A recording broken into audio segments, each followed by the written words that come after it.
Chapter 13. Carlson is still staring at my belly, like his brain is trying to accept what his eyes are seeing. His mouth opens slightly, then closes. For a moment, he looks like he wants to say 10 different things and does not know which one is safe. Then he forces his expression to calm down. He clears his throat and tries to act normal. I can tell he is making an effort. "Well," he says, still a little stunned. "Congratulations, Natalia." The word congratulations feels strange in my ears. It is not how I imagined hearing it for the first time. "Thanks," I say quietly. His eyes flick to my face, then back down. Then he shakes his head once like he is waking up. Wow, he says under his breath. I do not reply. I let him have his moment. While he is still adjusting, my eyes catch something on his neck, an employee ID. It hangs from a lanyard, swinging slightly as he shifts his weight. My attention locks onto it immediately. The logo is different. The colors are different. This is not my office.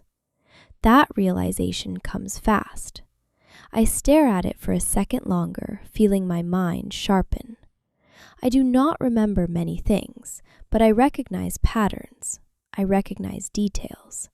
And that badge is not from the place I walked into this morning. "You changed your working place," I say, pointing slightly with my eyes instead of my hand. Carlson looks down at his badge as if he forgot it was there. Then he nods. "Yeah," he says casually. "New office." My chest tightens. "Why?" He shrugs like it is no big deal, like switching jobs is as simple as switching shirts. "Better package," he says. "Good remuneration, more benefits, less stress." I blink. Less stress? He gives a small laugh. "That's the dream, right?" I nod slowly, but my mind is not on his salary. It is on what this means. If Carlson left, then everything changed while I was gone. My stomach turns slightly. He looks at me again, and I see the curiosity returning to his face. The confusion turns into questions. Real questions. "And you," he says slowly, like he is trying to hold himself back but cannot. "Where were you?" I tense. His tone is not cruel. It is not even aggressive. It is just full of disbelief. "You vanished," he continues. "No notice, no calls, nothing." I swallow. "I don't know." He studies me as if waiting for the rest of the sentence. I have nothing else. His eyebrows pull together. "What do you mean you don't know?" I look down at my pizza box. It is empty now. The water bottle is half finished. Suddenly, I feel very aware of the station around me. The noise, the people, the announcements. Everything feels louder. "I don't remember the last year," I say carefully. Carlson's face freezes. He blinks. "You don't remember?" "No," I say, keeping my voice controlled. "It's blank." He stares at me for a second longer, then shakes his head slowly as if he cannot accept that answer. "That's insane," he murmurs. I do not argue. It is insane. That is the point. His eyes narrow slightly, and I can tell his mind is moving fast now. Carlson has always been curious, always the type to connect dots and ask questions. I can feel him going into that mode now. "And what about that thing you were doing?" he asks suddenly. My body goes still. "What thing?" I ask automatically, even though my gut tightens like I already know this is important. He looks at me like I should know. That secret task, he says, lowering his voice slightly. The one you and your supervisor were handling. Secret task. The words hit my brain like a bell ringing. My fingers tighten around the water bottle without meaning to. My heart rate changes instantly, like my body recognizes danger even if my mind cannot remember it. Secret task? I repeat quietly. Carlson nods. Yeah, you and Anne. Anne.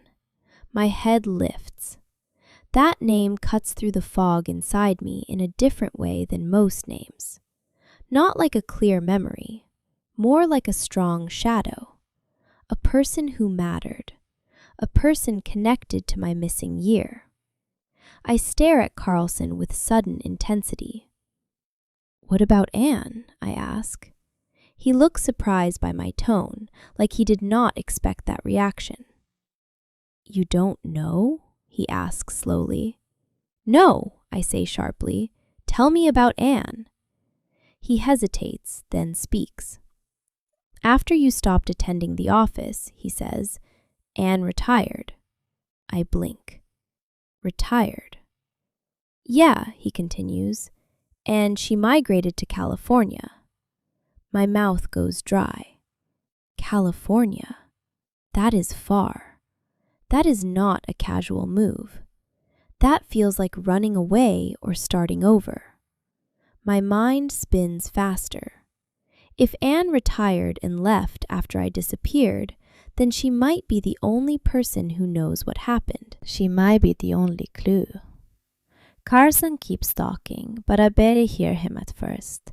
The station noise fades. My thoughts grow louder. Secret task. Anne. Retired. California. I feel like I am holding a thread that could unravel everything, but I do not know how to pull it yet. Carson leans forward slightly, eyes searching my face. Why did you disappear? He asks again, more urgently now. You didn't tell anyone, not even Anne. Do you remember the last day you were at the office? I shake my head. He frowns. This doesn't make sense. I do not answer. He keeps going, one question after another, like he cannot stop. Were you in trouble? Did you get threatened? Did you quit? Did someone make you leave? My chest tightens with every question. I do not want to answer, not because I am hiding something on purpose, but because I do not know what is safe to say. I do not know who to trust, and I do not know what part of my missing year is dangerous. Carson watches me closely, waiting for a reaction. My silence seems to frustrate him.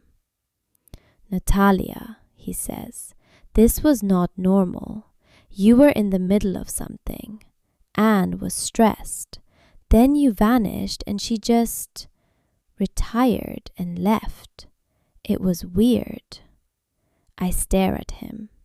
Weird. Yes. That is the word for my whole life right now. He opens his mouth again, ready with another question, but before he can speak, the announcement echoes through South Station. The Walpole train is departing. The sound cuts through everything. My head turns instinctively toward the platform. Thank God. My luck. A clean exit. I stand up carefully, holding my bag close, my heart still pounding. I have to go, I say quickly. Carson stands too, still full of questions. Wait, Natalia, we need to talk. I shake my head. Later. He reaches out slightly, not touching me, just stopping himself from trying. About the secret task, he says urgently. Natalia, you have to tell me what it was. I swallow hard. I don't know. I say again, but I'm going to find out. He looks like he wants to argue, but the station noise swallows us again. I step back and force a small, polite smile that does not match what I feel inside. We'll talk later, I repeat, then turn away. I walk toward the platform as fast as I can without looking suspicious. Behind me, I can feel Carlson's eyes on my back. I do not look back. My mind is already gone. Secret task. Anne. California. The words bounce around in my head again and again, getting louder with each step.